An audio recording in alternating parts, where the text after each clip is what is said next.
NCIS Origins Episode 12 Recap 10 Biggest Moments and Reveals. Hello everyone, I am Karistina. Welcome back to my channel. Please subscribe to the channel and press the bell icon for the latest news updates. NCIS Origins Episode 12 focuses on an underappreciated member of the cast, resulting in an emotional story. The show has had a decent run so far, exploring the origin story of Leroy Jethro Gibbs, Austin Stoll, as he gets his start at NIS. The offshoot was advertised as the story of how Gibbs' journey at NIS began, and yet the NCIS Origins cast introduced new faces whose stories are just as significant as his. In the NCIS Origins premiere, Mark Harmon's older Gibbs says in his narration that the prequel is Lala's, Mariel Molino, story, but it has yet to really delve into her character. NCIS Origins Episode 11 focuses on Mike Frank's, Kyle Schmid, backstory instead, as fans learn about his childhood and family life before joining NIS. Touchstone takes a similar approach, revealing more about Dick Kowalski, Michael Harney. 10 Gibbs and Kowalski discover someone broke into the NIS evidence room. NCIS Origins Episode 12 starts with narration from Mark Harmon's older Gibbs character retelling the story his mom used to tell him about a little field mouse. At the same time, the episode shows Kowalski, who runs the NIS evidence custodian, baking a loaf of sourdough bread before showing up bright and early to the agency. However, when he arrives, Kowalski makes an alarming discovery. Someone broke into the NIS evidence room. Luckily, Gibbs is also at NIS bright and early, as he clears the office for perpetrators.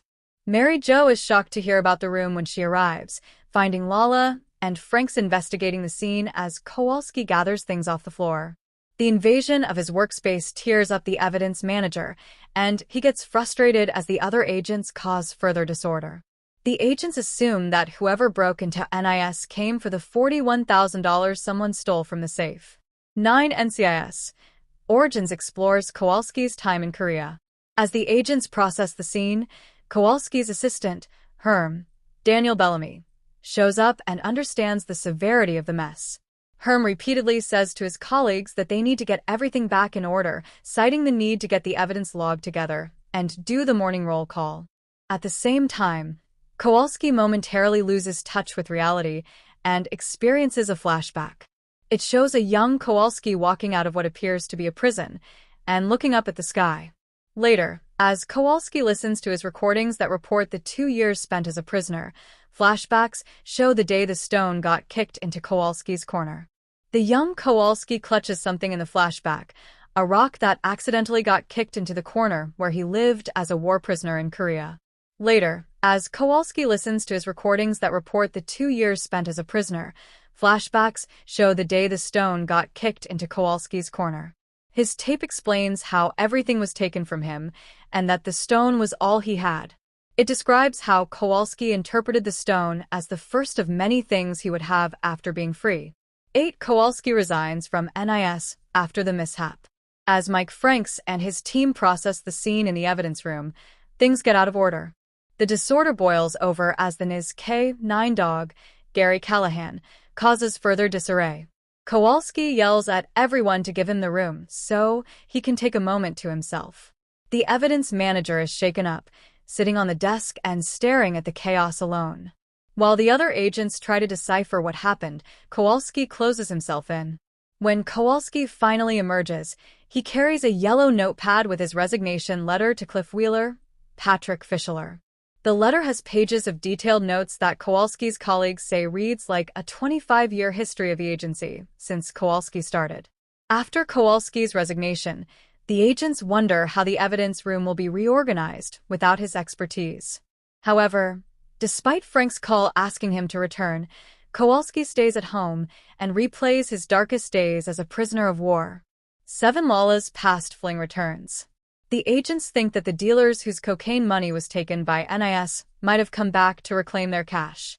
Lala and Gibbs visit another called Dalton basement, Jeffrey Boehm, who tells them that everyone who is busted is behind bars, except for an associate called Flacco, Scotty Tovar. Dalton tells Lala that the confidential informant she calls Black Kenny, Rafael Castillo, might know where to find the man who evaded their bust.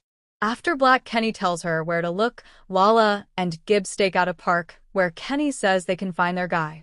Gibbs assumes Lala's hookup is her boyfriend, prompting Agent Dominguez to confess they broke up.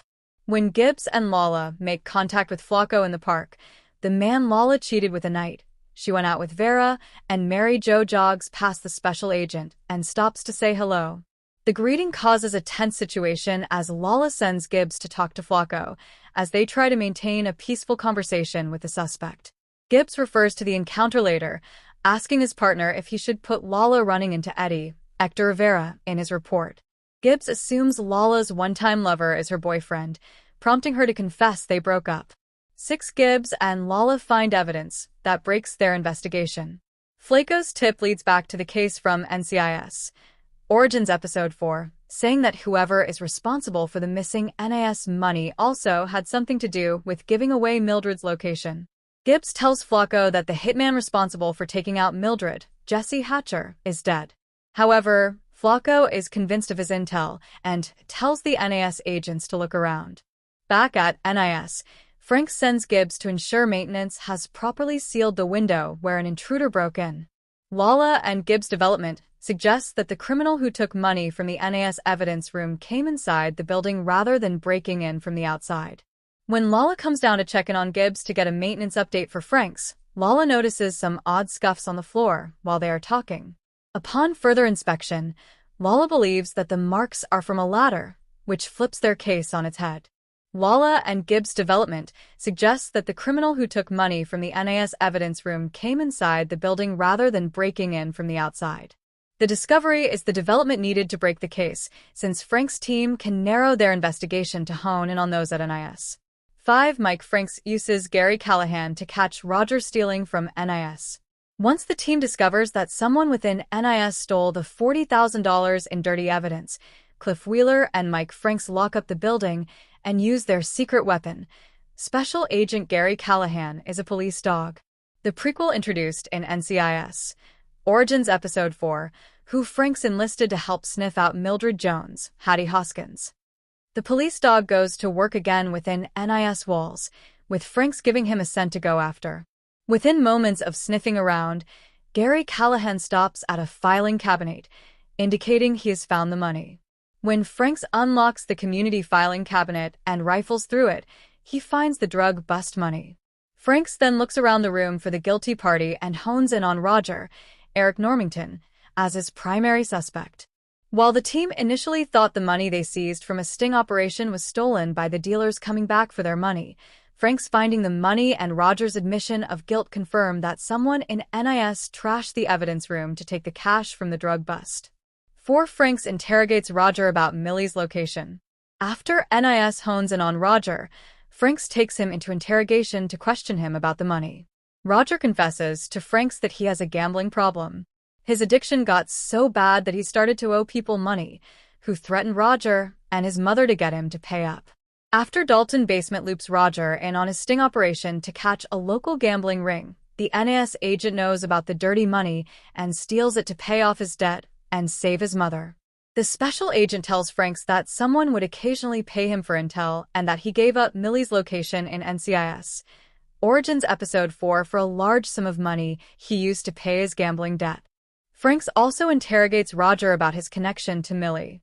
The special agent tells Franks that someone would occasionally pay him for intel and that he gave up Millie's location in NCIS Origins Episode 4 for a large sum of money he used to pay his gambling debt.